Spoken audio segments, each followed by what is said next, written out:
sure they won't be able to steal.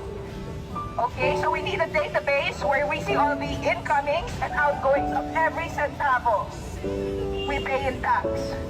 We not only have salary tax, we have value-added tax. So we're adding value to what? To your pockets? So you can gamble in Okada? Are you serious? While we're here hungry, sometimes we work overtime.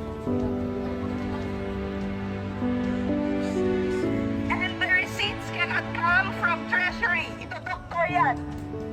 It has to be live from the vendors themselves.